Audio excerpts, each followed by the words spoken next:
No es posible darte el dato de cuántos libros hay en el mundo, aunque el relato dice que se publican más de 2 millones de títulos al año. Lo que sí podemos es recomendarte algunos, porque libros, caminos y días dan sabiduría.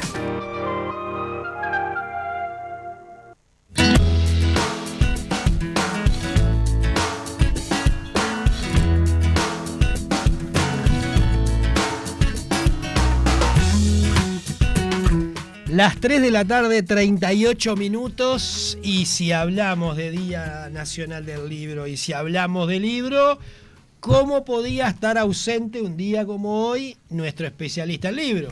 El señor de los libros, este hombre que tiene una librería que ya no sé ni cuántos libros tiene ahí en 50.000. ¿Tenés idea cuántos tenés, Jorge? Bienvenido.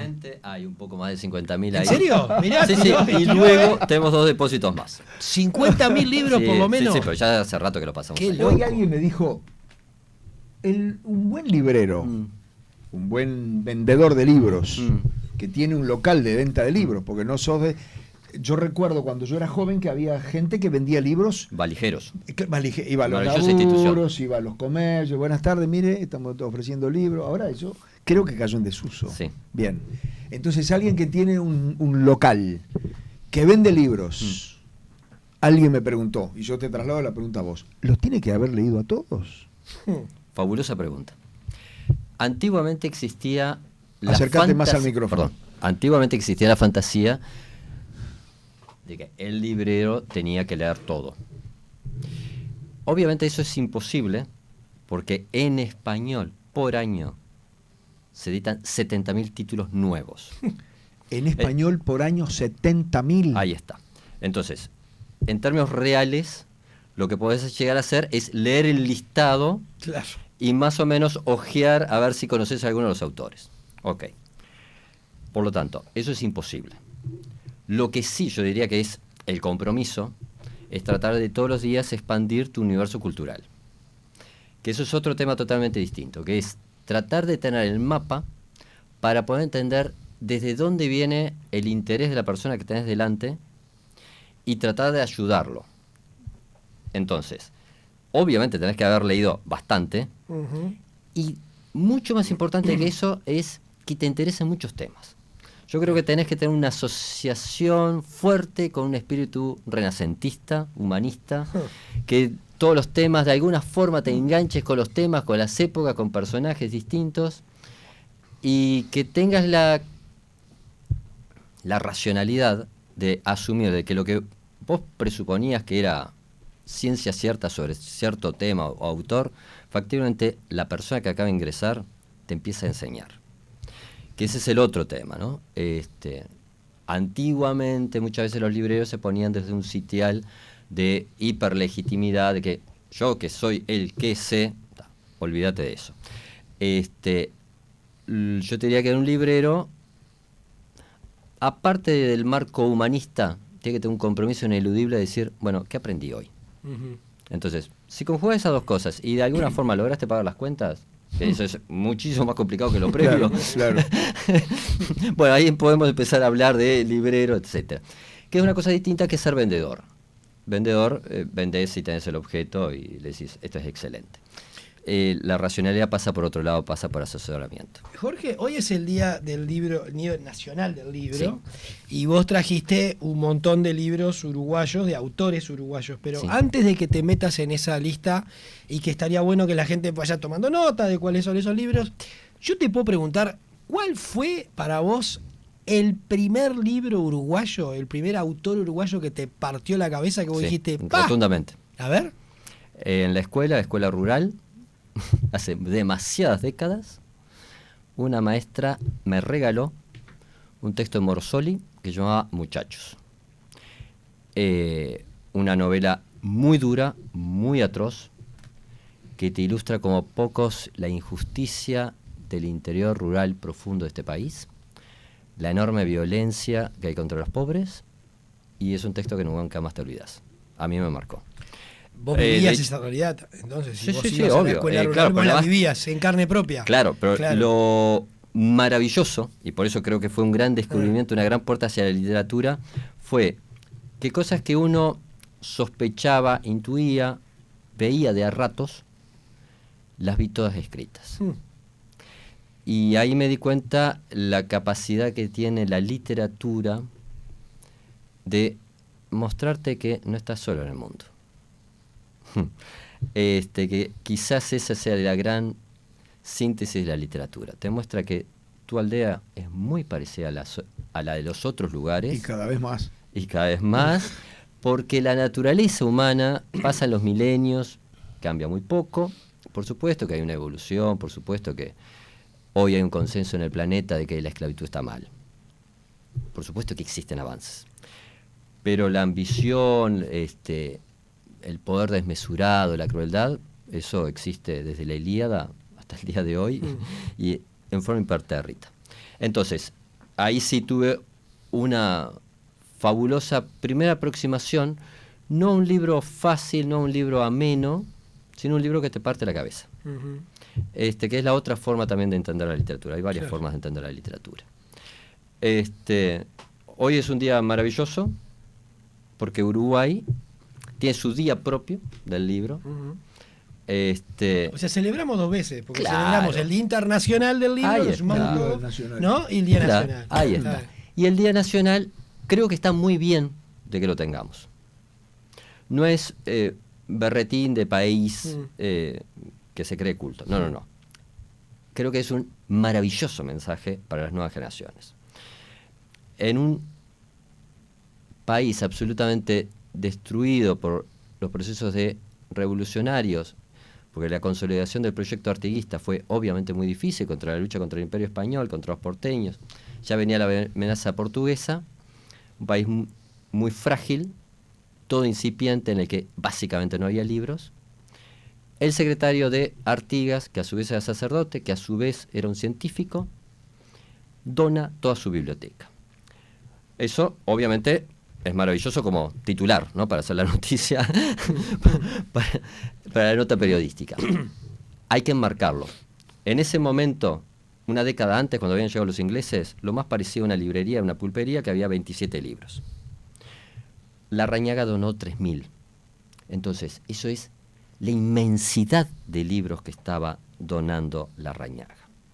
El acto de generosidad increíble. Pero mucho más importante que eso, diría que desde el artiguismo había una consolidación de una idea meridianamente clara, que vos podés soñar con hacer una reforma agraria, darle tierras al que quiera trabajar, sin preguntarle la raza, que eso era realmente el proyecto artiguista.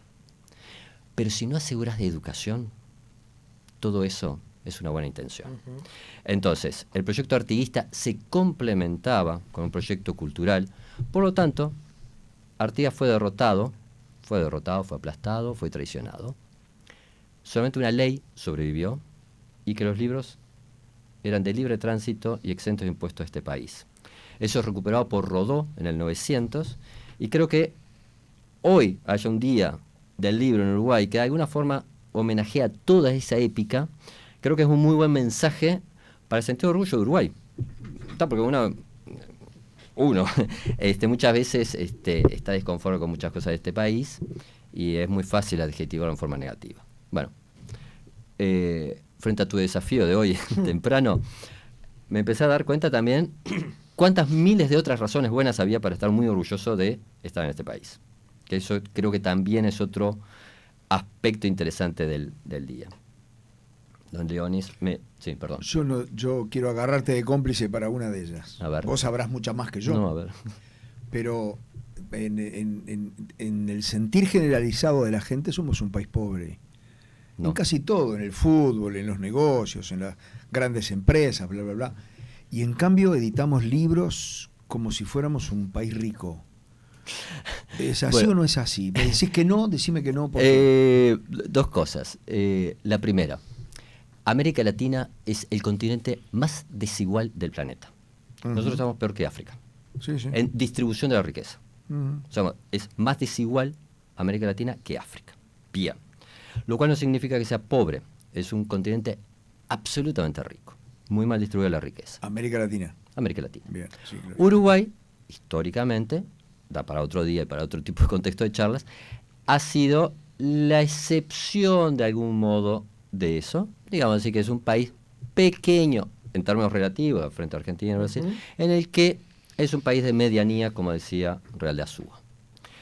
En el que, bueno, se consolidó un welfare state, un estado de bienestar, en el que hay una distribución más o menos de riqueza, etcétera, en términos comparativos frente a El Salvador o Haití. ¿Ok? Por ahí vamos muy bien.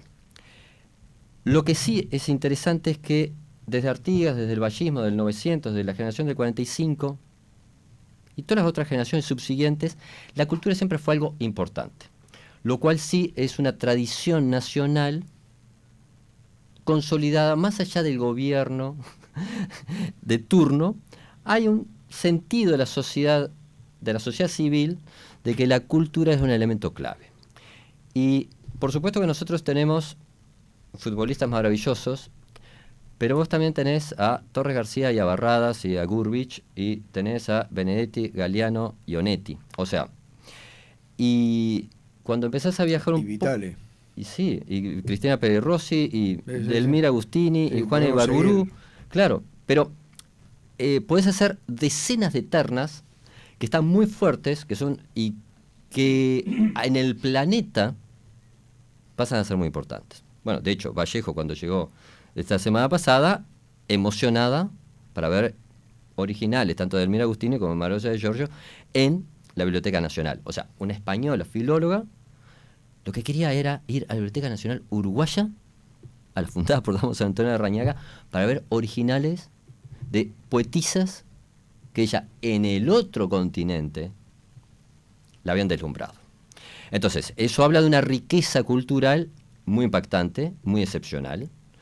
Y eso es un motivo de orgullo. Uruguay históricamente tiene tasas relativamente altas de lectura, tasas muy altas de edición de libros, eso es cierto. Tenemos muchas librerías, eso es muy bueno. Montevideo sigue siendo una ciudad emblemática por sus básicamente 200 librerías que tenemos, y las contás todas, y eso es muy lindo y es muy bueno. A los turistas les impacta mucho. Bueno, la otra vuelta alguien leía por ahí que le llamó la atención a los brasileros particularmente, sí, porque en Brasil quedan muy pocas librerías. Sí, claro. En cualquier ciudad brasilera, sí, sí, que vos acá, en un shopping, en la calle, en una avenida, en un barrio, hay librería, y en Brasil no. Claro, Buenos Aires. Sí, Buenos Aires, Montevideo, de alguna forma tienen una multiplicidad de librerías, y vos vas a Santiago de Chile, que uno diría, bueno, ok, está, pero Santiago, no. Entonces, eso digamos así que es un factor de los positivos para ser una identidad nacional. Sin falsos sentimientos xenofóbicos, sin caer en nacionalismo tonto, ¿no? Las razones reales para estar orgulloso de esta sociedad. Vamos a los autores, sí, porque si no después se nos va a ir perdón. Hoy es el día del libro. Bueno, entonces... Dejalo tranquilo. Pero trajo autores uruguayos para recomendar. Después lo va a mandar apurando, y de los 10 que trajo, pobre Jorge, se pasó toda la mañana, le van a dar para 2. Bueno. Vos me hiciste un desafío muy lógico, y era plantear 3. Y bueno, y obviamente si uno dice 3 muy rápido, dirías, bueno, Onetti, Benedetti, Galeano. Cada uno por razones muy distintas. Yo hoy lo que te planteé, vamos a contarle a la audiencia, fue, Jorge, ayer quedamos que venías hoy, y yo dije, che Jorge, ¿qué te parece si es Día Nacional? Tráete 3 autores uruguayos que los oyentes no pueden dejar de leer, ¿no? Ahí está. Y me dijiste, 3 no puedo, y se trajo 10. Entonces, de algún modo, los 3 son rostros muy distintos del Uruguay de la generación crítica del 45, del famoso Uruguay de los años 50. Onetti era un existencialista, discípulo prácticamente, sin decirlo demasiado, pero claramente, rotundamente de William Faulkner, del autor norteamericano, en el que uno cuando ojea El Pozo o algún otro texto como Cuando ya no importe, que fue uno de los últimos textos, realmente hay un cuestionamiento filosófico de qué es la vida, cuáles son las relaciones humanas, que tiene habitualmente la mayor parte de nosotros, cuando nos acercamos a don Juan Carlos, quedamos con un sabor amargo en la boca. Y yo te diría que Onetti era todo eso, aparte de el compañero de idea Vilariño de ratos, también fue Periquito el Aguador. En el semanario Marcha, ese viejito huraño, hosco, tenía unas crónicas de humor desopilantes. Eso es para no quedarnos solamente con esa visión en primera instancia de que Onetti es un autor depresivo y todo ese tipo de historia. No. Onetti es un tipo que te sirve para pensar la vida desde otros ángulos. ¿Ya? Y escribía de una forma deslumbrante que no necesita ninguna mediación. Vos lo lees de corrido. Que eso creo que también es una cosa buena. Uh-huh. O sea, es un autor simple. Es un autor que dice cosas muy complejas de una forma muy simple. Ahí va. Muy accesible. El libro de Onetti que si nunca leía Onetti, Esteban, arranca por acá. Bueno, sí, claramente debería ser El Pozo. Ajá. Aunque cuando ya no importe, sería mi segunda recomendación. Bien. Luego, yo te diría que hay un autor que mi generación quedó muy peleado, en una forma que creo que rotundamente injusta, que es Mario Benedetti. La mayor parte de mi generación considera que, bueno, era una escritura demasiado simple, que había que buscar otros horizontes de escritura. Yo creo que el autor de El País de la Cola de Paja y de Montevideanos no será Carlos Real de Azúa, pero sigue siendo el mejor sociólogo que tuvo la sociedad uruguaya. Y también te voy a decir algo, que es de que es el autor que le hizo más fácil la vida a un montón de parejas. A ver. Claro, porque su poesía permitió un montón de declaraciones de amor y entender el temática del compañerismo mucho antes del TikTok y de todas estas cosas, y de tratar de entablar una relación sana, como dirían ahora, no tóxica. Bueno, todo ese tipo de cosas te puedes acercar en Benedetti, y Benedetti a su vez tiene algo muy interesante, que fue un gran crítico literario, un muy buen articulista y una persona que uno puede estar de acuerdo o no con sus compromisos políticos, pero lo interesante es que él siempre se mantuvo muy fiel a sus ideales, en las buenas y en las malas, lo cual creo que también hace a la definición de un intelectual íntegro. Si nunca leía Benedetti, ¿por dónde empiezo? Montevideanos es uno de los textos, es una antología de cuentos cortos, tiene el cuento que define este país, que es el presupuesto. Tiene un claro, porque aparte queda explicitado porque Uruguay es la única oficina pública que adquirió estatus de república. Claro, esa frase es buenísima. Ahí está. Esa frase que no me acuerdo exactamente cómo era, es buenísima. Izquierdo, tiene el puntero izquierdo, que es un texto que te permite entender el fútbol antes de Paco Casal. ¿Y por qué Paco Casal? Era lo lógico. Puntero izquierdo se llama. Sí. No. Es un texto que cifra lo que es el fútbol en Uruguay. ¿Leíste ese, Fer, vos? No. Muy recomendable. No. Y tiene un texto maravilloso que es casi policial, que se llama Los Pocillos, que es quizás uno de los mejores cuentos sobre un triángulo amoroso. No les voy a adelantar el final. Detalle. Sí, pero Los Pocillos es un cuento, no voy a decir perfecto, porque perfecto yo se lo reservo para algunos textos de Felisberto Hernández, que es otro de los autores que traigo la recomendación. Bueno, y te había dicho que en la primera terna te ponía a Eduardo Galeano. Sí. Bueno, hay gente que le gusta la vena abierta de América Latina, hay gente que no le gusta, obviamente, cada uno con su corazón político. El hecho concreto es que a los 20 y pico de años no fue el primero, pero sí claramente fue la persona en América Latina que describió la relación de dependencia de América Latina con los centros de poder mundial en una forma claramente deficitaria para América Latina, que sigue siendo una explicación para no soslayar. Luego, eso fue un texto de su juventud, luego pasó a tener textos sustancialmente más elaborados. Yo diría que Memorias del Fuego es una de las grandes obras de América Latina. Es en 3 tomos la historia de nuestro continente a partir de prácticamente imágenes, de narraciones breves que te van mostrando lo que fueron los nacimientos de la cultura precolombina, lo que fue todo el proceso hispanoamericano de revoluciones, lo que es el siglo del viento, el siglo de la violencia, el siglo de las esperanzas de América Latina, que es el siglo XX. Entonces, Galeano, que está traducido a todos los idiomas. ¿Sí?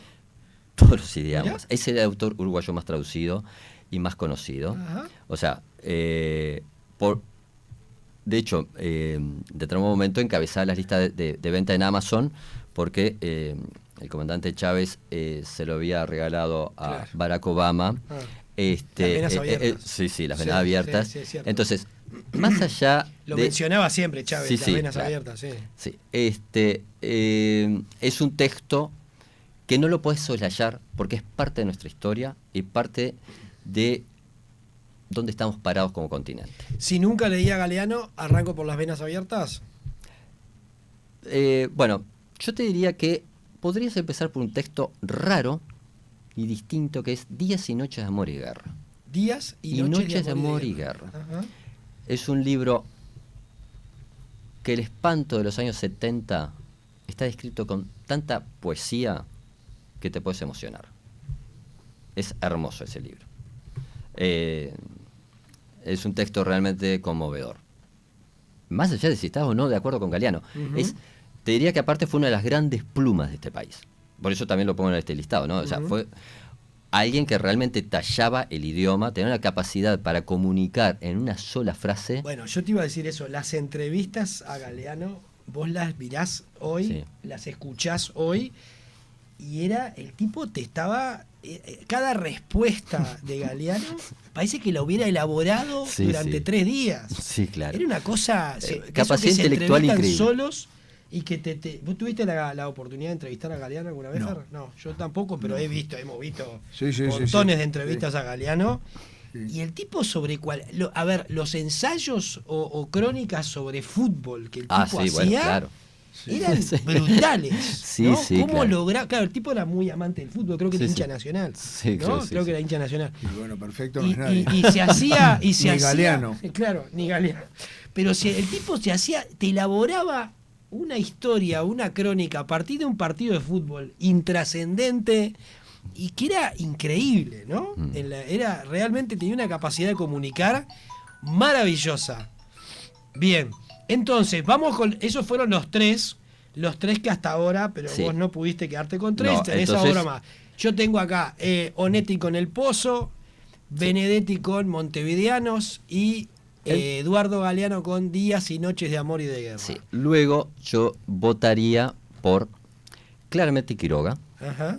Quiroga tiene que estar en cualquier listado porque, cosa curiosa, Quiroga está en cualquier listado, en cualquier canon de la literatura occidental. ¿Ya? Porque es uno de los grandes maestros del cuento. Con Guy de Maupassant, con Poe, de algún modo cifraron las bases de lo que es la narrativa moderna del cuento. Y hay de hecho un montón de memes muy divertidos sobre diversos autores de terror y que apareció un cuento de Quiroga y salía todo el mundo corriendo. Y Cuento de Amor, Locura y Muerte sigue siendo deslumbrante por la perfección estilística que tiene, por el manejo del suspenso, por respetar su decálogo del perfecto cuentista. Y si un día te querés adentrar en Quiroga, podés quedar deslumbrado porque tenía críticas de cine en el 900, en los albores del cine. Tenía cuentos en el que hacía ficción histórica sobre el Imperio Romano. O sea, no solamente es el Río de la Plata. A mí esas cosas totalmente menores. Un día, hace años, estaba en una librería en Argentina y veo una antología de cuentistas argentinos y el segundo era Quiroga. Entonces casi voy a protestarle al pobre librero por el honor. O sea, te chorean a Gardel, dulce de leche y también a Quiroga, ¿no? Bueno, pero el hecho concreto es que Quiroga fue uno de los tantos intelectuales que se fue de este país. En su caso por razones más personales. Pero claramente Quiroga tiene que estar. Rotundamente tiene que estar una chiquilina. Perdón, ¿Quiroga con cuál? Con Cuentos de Cuento amor, locura y la muerte. Sí. Bien. Claramente tiene que estar una chiquilina protegida de Rubén Darío, que a los 16 años ya deslumbraba con su poesía, que es de Elmira Agustini, que si uno piensa en el 900 absolutamente pacato y timorato, que era la tolderías del tonto video, como decían R.R. Rizig y Roberto Las Carreras, que una chiquilina tan joven explorara el mundo de la sensualidad y la sexualidad de esa forma, bueno, eso sí es transgresión en serio. Entonces, Delmira no solamente es una preciosista también del idioma, sino que es una transgresión increíble para su tiempo. Estamos en el 900. En el ¿En 900. la época de Quiroga? Claro, sí. Sería lógico poner a Juana Ibarburu.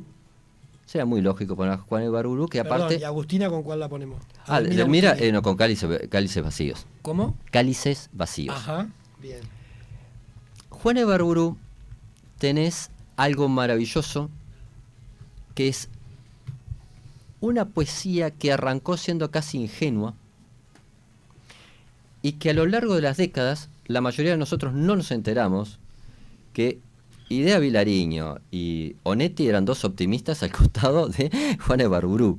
Esto obviamente es una barra basal lo que estoy diciendo, pero claramente la literatura de Juana Ibarburu, que uno tiene muy asociado con Chico Carlo, fue una literatura mucho más ingenua, mucho más naif, fue deviniendo en algo absolutamente marcado por una vida muy dura, de lo que significó ser mujer en esas épocas, en una situación familiar de gran nivel de violencia, y es una de las voces que,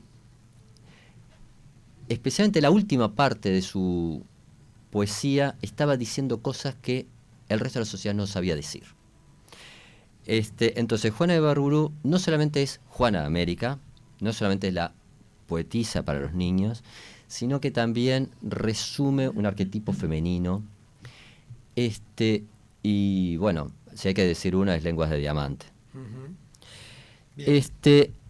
En esa misma línea, yo te diría que, ya pero pasándonos de generación, ya llegando a la generación del 45 otra vez, hay una voz absolutamente insólita que vos decís, ¿de dónde salió esta persona y estos temas? Que es otra. La literatura uruguaya tiene varios raros, que es una cosa muy linda que tiene la literatura uruguaya. Hay un montón de otras literaturas en las que los autores salen casi por horneadas de generaciones, básicamente escriben todo más o menos lo mismo, del mismo tema, después pasa la otra generación, escriben otro tema, ¿verdad? Ok. Vos, en la generación del 45, tenés a Marosa y Giorgio, que la primera aproximación que uno podría decir es que tiene una sensualidad surrealista en la que la naturaleza lo invade todo, y eso podría ser una definición bastante aproximativa, pero que no ilustra la magia rotunda de una literatura que vos decís, pero ¿quién escribió esto? Y ahí, por ejemplo, El Camino de las Pedrerías es una recomendación clave. En esa misma generación hay otro raro total, que a mí es uno de mis autores personales predilectos, que es Felisberto Hernández. Felisberto logra que lo fantástico irrumpa en lo cotidiano y que vos no te des cuenta. Hay un texto que debería ser de lectura obligatoria en un país con tantas cosas no dichas y tantas medias verdades, que es El Cocodrilo. Que lo leíamos en la escuela. Sí. Yo me acuerdo del Cocodrilo, lo leímos en la escuela, lo hacíamos en la escuela, igual que el de Quiroga. Sí. Los dos, no sé si se sigue dando, pero en la escuela daban esos dos. Sí. Ah. El cocodrilo, de algún modo, esa persona que está totalmente alienada por vender y hace cualquier cosa por vender, cuando vos lo mirás y decís, pero este texto tiene 80 años. Bueno, preanuncia totalmente lo que Byung-Chul Han va a definir como la sociedad del cansancio y esta sociedad de ansiedad y de locura que estamos viviendo. Bueno, eso ya te lo explicó muchísimo mejor Felisberto en unas pocas carillas hace un montón de décadas en Uruguay. Y realmente es fascinante porque cuando a Borges, que era un chiquilín muy duro para hacer críticas y muy poco claramente indulgente, dice, no, en la literatura uruguaya sí hay alguien. Y es un autor raro, y es Feliberto Hernández. Era el autor que a Borges le impactaba la literatura uruguaya. Que, digamos así, que bueno, es un atisbo de que definió sensibilidades. Por otro lado... Nos quedan 5 minutos. 5 minutos. Para los libros bueno, que te queden. Ay, mira. Entonces, muy rápido. Sí. Otro surrealista, maravilloso, librero. Había que traer un librero. O librero. Porque librero, aparte de ser librero era Barlota. El señor Barlota tenía de seudónimo Mario Lebrero. Es un tipo absolutamente inclasificable. Hizo desde ciencia ficción, por decir una forma, hasta novelas policiales, hasta novelas muy intimistas, textos breves, absolutamente mágicos, y es maravilloso. Y yo el listado no debo terminarlo sin referir incluir a un brillante escritor que también es periodista.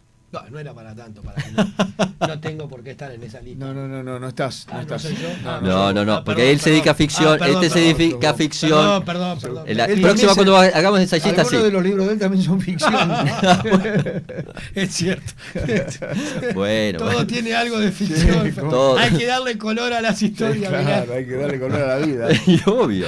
Bueno, Alejandro Ferreiro. Ajá. Alejandro Ferreiro, yo te diría que de la nueva generación es alguien que logra manejar narraciones con un espíritu muy difícil de definir, pero que te deslumbra, que cada párrafo tiene una frase que te deja descolocado. Es el autor que yo he encontrado mayor cantidad, no sé si el término sería aforismos, pero de frases que se te quedan colgados por meses y que después me olvido de que lo leí en Don Alejandro. Bueno, es la persona que... Mirá el delirio que te voy a decir. Cuyos textos los puedes empezar a leer desde la primera carilla como corresponde, ¿no? Como es el manual. O lo puedes ir leyendo en la página que se te ocurre que vayas salteando, porque en todas las páginas vas a encontrar una frase que te va a golpear, pero como un hacha. A ver, te hago un desafío ahora. Buscame uno ahí y con ese vamos redondeando. De ese Si libro todas que las personas pudiesen soportarse a solas un domingo, el mundo sería mucho mejor. Nadie nos enseña a ser individuos independientes. La individualidad parece ser un mal, un estigma que supone que uno es un egoísta, un ser monoambiente, un tipo que solo se mira el ombligo. Y un tipo que hace eso es un tipo de mierda. En fin, todo esto es una jodida idea de las cosas. Una persona que puede valerse por sí misma es una gran persona. No estoy diciendo que eso signifique que solo hace lo que quiere, que no se compromete con nada ni con nadie. No estoy diciendo eso. Digo que uno puede y debe querer disfrutar un domingo lluvioso de invierno sin sentir una necesidad infinita de estar acompañado. Porque añorar estar solo es un buen síntoma, es sano. Es buenísimo. Esto es Ferreiro. Es cierto, ¿no? Si Sí. vos te soportás a vos mismo un domingo de tarde, es verdad. Pero Estás muy bien de la cabeza. vos sabés que me pareció cierto. que si arrancaba con Onetti, Sí. tenía que terminar con Ferreiro. Está bien. Porque, de ¿Cómo hecho, se llama el libro? este es que todo querés lo quieto, recomendar? todo ¿Cómo? lo quieto sueña moverse. La Bien. título aparte. Bien, Todo lo quieto sueña moverse. Bueno, está. Perdón. En página 12 de un diario argentino, mirá cómo arrancaba la crítica de este libro. A ver. Durante muchos años en Uruguay, los escritores que sucedieron a Onetti se preguntaron cómo seguir escribiendo después de su obra. A pocos años de la muerte del Lebrero, la nueva generación de escritores uruguayos se plantea una interrogante similar a partir de la desaparición del último maestro. Alejandro Ferreiro no tiene una respuesta absoluta, pero en sus libros el lector encontrará algunas pistas para ensayar una respuesta a dos interrogantes que seguirán vigentes, no solo en Uruguay, sino en toda América Latina. Buenísimo. Bien, entonces... O sea, tenés otro autor de proyección de americanos. Redondeamos y me corregís. Onetti con El Pozo, Benedetti con Montevideanos, Galeano con Días y Noches de Amor y de Guerra, Quiroga con Cuentos de Amor, de Locura y de Muerte, Delmira Agustini con Cálices Vacíos, Juana de Ibarburu con Lenguas de Diamante, Ferliberto Hernández con El Cocodrilo. Me quedó pendiente la del Hebrero. Ah, el Hebrero, fabuloso. ¿Cómo era? Nick Carter se divierte mientras el lector es asesinado y yo agonizo. ¿Todo ese es el título? Claro. Bien. Ya está. El título es un libro. Sí. Y de Alejandro Ferreiro, entonces, Todo lo quieto sueña moverse. Jorge, gracias. No, gracias de a verdad, ustedes. por haber venido. Gracias por esta fiesta. Gracias por haber venido. Y nos reencontramos en cualquier momento. Dale, a las órdenes. Fernando, se viene...